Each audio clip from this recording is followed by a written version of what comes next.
Good, everyone. It's your homie Hermit. We're back with another reaction. This time we got part 3 of Screwed in Houston. I've been loving this interview documentary series or whatever it is, dude. I've been loving it. If this dude goes to other cities, let me know because I definitely want to check out more of his interviews. Uh Another thing, I don't know if I'd be able to react to them. But if you guys want me to check out like Nardwar interviews, because I've only seen the ones that have gone viral, and I know he's real funny, uh, drop those in the comments, dude. I'd be down to check those out as well. But I like seeing the funny interviews. They're fucking great, dude. Let's hop right into this. Let's see what this one's all about.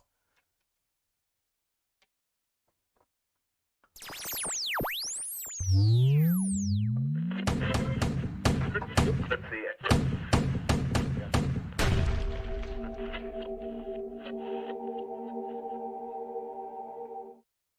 Feel H time.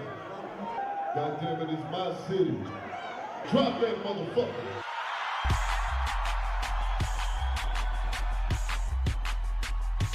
Put your cell phones up, put your cell phones up, put your cell phones up, put your cell phones up. Middle finger up if you don't give a fuck. Put your middle finger up if you don't give a fuck. There's a lot of things I learned about rap music when I was in Houston. One of the things that I didn't know was how hard all these guys work. It's incredible. Guys are always hustling.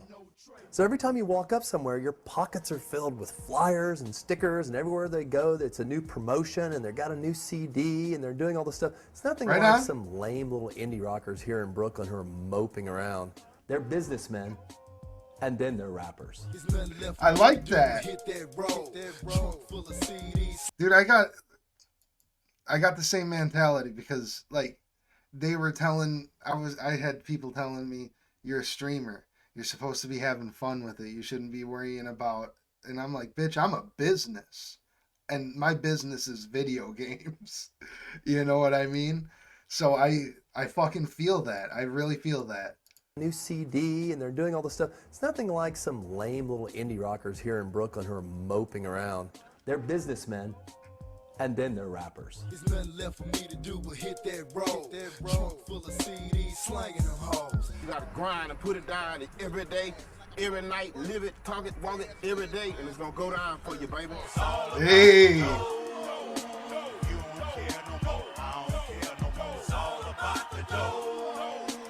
We about this music more than anything, you know what I'm saying? And we are young black entrepreneurs, you know what I'm saying, of the game. We are born to be entrepreneurs down here. Welcome to the South Side. This is gonna be my project right here. KB the Kidnapper, street military, man. My name is Cliche, that's spelled CL''CHE. I'm on MySpace.com too, you can check it out. You can Hey. check it out on MySpace.com/baldheadentertainment. /dirty THIRD. Check out all my albums, my undergrounds, mixtapes. I'm doing one with Rapid Rick right now. We got the Showtime Block Party DVD finna get here to hit the streets. We got this new cologne called Pure Pizzazz. Artists in Houston out here more than most other regions are primarily businessmen first. You know what I'm saying?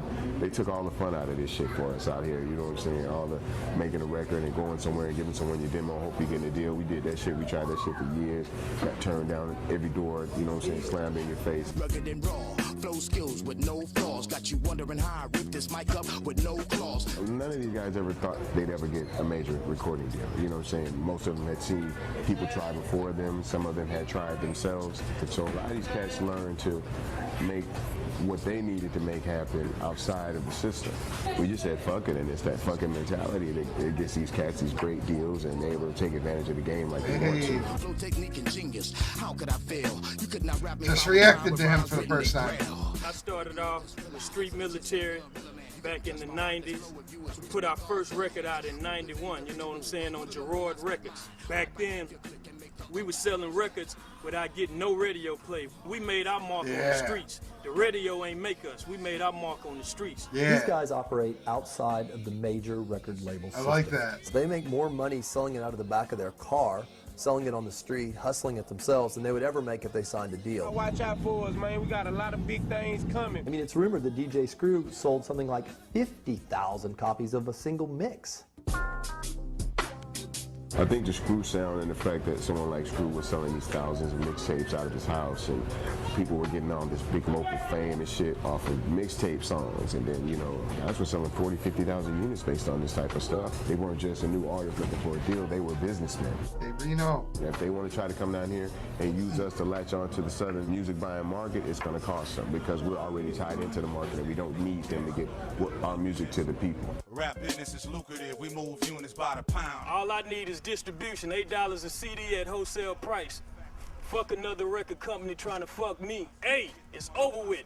You heard? Yeah. Get the money up front, fuck back in. If I sign with a major label, I get my money before the sound scanner track in. I'm dope. E of the terrorist, SPC. We made the vibration over time. And by sticking together through trials and showing everybody how to do that shit fully, that has a lot to do with it. And that same attitude is what other coalition members did. Each one teach one. I started showing all the ones that we was growing up with. That's one thing, man, all you gotta do is tell us, man. And tell the next person we got that shit as soon as you tell us.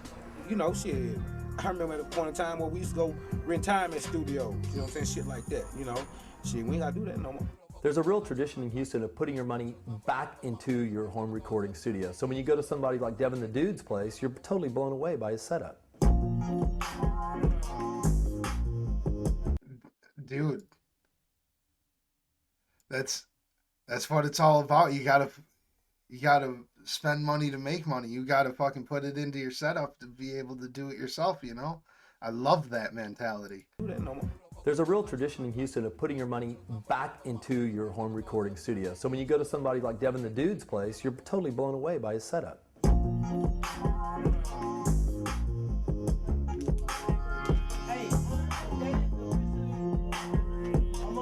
It's just been happening for a while, man. Coffee Brother Tony and Boomer Henfield, man, they started it all back in the day, man. They old man called weed coffee and stuff, you know, just to play it off to go on the porch and drink a cup of coffee. You know, you got to sip it. So, you know, we always incorporate that with the rhymes and what we've been doing over the years. The guys are extremely prolific. They all rap on each other's records. Some of them are putting out 10, 15, 20 records a year.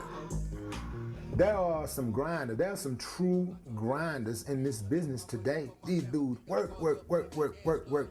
You know, they got killer work ethics. You gotta get up off that ass, you know what I'm saying, and put work down. If you don't represent you, who gonna represent you for you? Everybody cry about this cat done that. Let me tell you something. You gotta grind, baby. Strictly business, get in the way of that and say goodbye, man. It's really just dedication and unity, man. But it's just us sticking together and say, well, no matter what, I'm gonna put SBC first, and I'm gonna do this motherfucking music. Most of these niggas they shoot, rob banks. Most of these niggas they come around in a Hurm1t. When you got some real motherfuckers that hook up together, that's the vibration. That's what happened. She said, I don't know. I had to break her off slow. Come through the south side, H tipping, no foes. We watch hip hop, we watch people gain strength in numbers. So that's all we did, you know what I'm saying, was apply that shit to what we were doing. You know what I'm saying? We didn't invent nothing. Third Ward, that's my hood. Sipping on lean and smoking on good. Initially, we all were selling Houston, but now that we got to come together as a collective to say we are Houston. Yeah, some of us don't get along. Hell, a lot of people don't get along with each other. Right. But when it comes to Houston, to the bigger picture, we're gonna put bullshit aside and stand up for the city. Exactly. It's like them big white dudes in the companies and shit. You know what I'm saying? They might not like each other, but shit, they'll go to work and make money together and say, fuck it on the weekend. Don't ask me what the fuck I did when I'm at home, nigga. You know what I'm saying? You just do your shit, I'm doing mine. We gonna make this money together. So shit, it's a beautiful thing, man. Like I said, if you just take care of your business and do your shit and don't make it about that bullshit. There it is, that's my hood. Southwest, that's my hood. Mo City, that's my hood. Sunnyside, that's my hood. And one of the biggest hustlers of them all, and the guy who's had the most profound impact to this point, is DJ Screw. Homestead, that's my hood.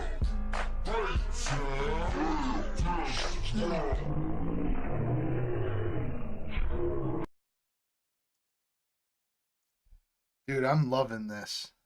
This part had to be my favorite so far because they were talking about some real shit on it. Big shout out to all the homies who are watching these videos and keep the channel going.